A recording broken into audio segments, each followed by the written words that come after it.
Hi friends, welcome to AS times.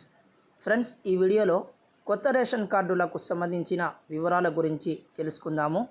మన AP రాష్ట్ర ప్రభుత్వం వారు కొత్త రేషన్ కార్డులకు సంబంధించి కీలక నిర్ణయం తీసుకున్నారు.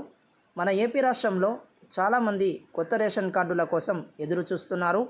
కొత్తగా పెళ్ళైన జంటలు మరియు ఇప్పటి వరకు రేషన్ కార్డులకు అర్హులై ఉండి కూడా రేషన్ కార్డుకు అప్లై చేసుకొని వారందరికీ కూడా రాష్ట్ర ముఖ్యమంత్రి నారా చంద్రబాబు నాయుడు గారు భారీ శుభవార్త చెప్పారు.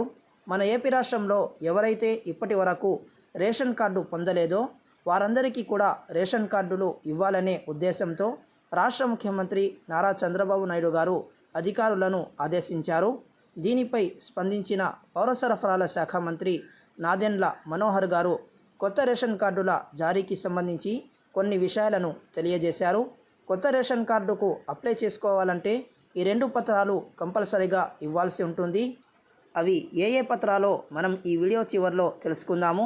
ఇక కొత్త రేషన్ కార్డుల గురించి మంత్రి నాదెండ్ల మనోహర్ గారు ఏం తెలిపారో మనం తెలుసుకుందాము. రాష్ట్ర ప్రభుత్వం వారు త్వరలోనే నూతన రేషన్ కార్డులను జారీ చేసేందుకు రంగం సిద్ధం చేసింది.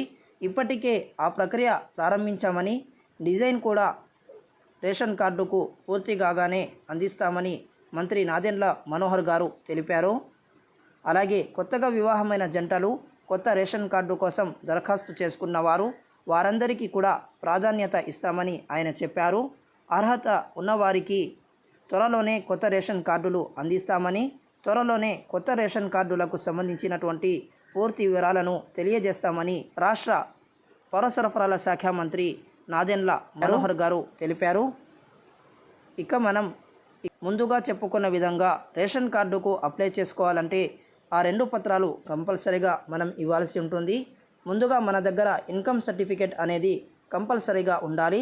ఇన్కమ్ సర్టిఫికేట్ అనేది సంవత్సరంలో మనం ఎంత సంపాదిస్తున్నామో, మన ఆదాయం ఎంత అనేది రాష్ట్ర ప్రభుత్వం వారు దానిని పరిగణలోకి తీసుకొని మనం రేషన్ కార్డుకు అర్హులమా కాదా అని నిర్ణయిస్తారు.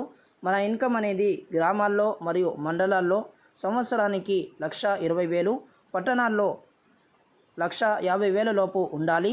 ఒకవేళ దానికంటే ఎక్కువగా ఉంటే మనము రేషన్ కార్డుకు అర్హులము కాదని మన అప్లికేషన్ను రిజెక్ట్ అయితే చేస్తారు. ఇక మన దగ్గర ఉండాల్సిన 2వ పత్రం క్యాస్ట్ సర్టిఫికేట్. క్యాస్ట్ సర్టిఫికేట్ అనేది కంపల్సరీగా ఇవ్వాల్సి ఉంటుంది. సో ఎవరి దగ్గర అయితే ఈ 2 పత్రాలు లేవో వెంటనే మీరు ఈ పత్రాల కోసం అప్లై చేసుకుని వాటిని రెడీ చేసుకొని పెట్టుకోండి. సో రాష్ట్ర ప్రభుత్వం వారు ఎప్పుడైతే కొత్త రేషన్ కార్డుల కోసం అప్లికేషన్ విడుదల చేస్తారో వెంటనే మీరు అప్లై చేసుకునే అవకాశం ఉంటుంది. సో కాబట్టి ప్రతి ఒక్కరూ ఈ వీడియోని మీ ఫ్రెండ్స్ అండ్ ఫ్యామిలీకి షేర్ చేయండి. అలాగే ఈ వీడియో నచ్చితే ఒక లైక్ చేయండి. ఇటువంటి మరిన్ని అప్డేట్స్ కోసం మన ఛానల్ని సబ్స్క్రైబ్ చేసుకొని ఫాలో అవుతుండండి. So thanks for watching this video. All the best.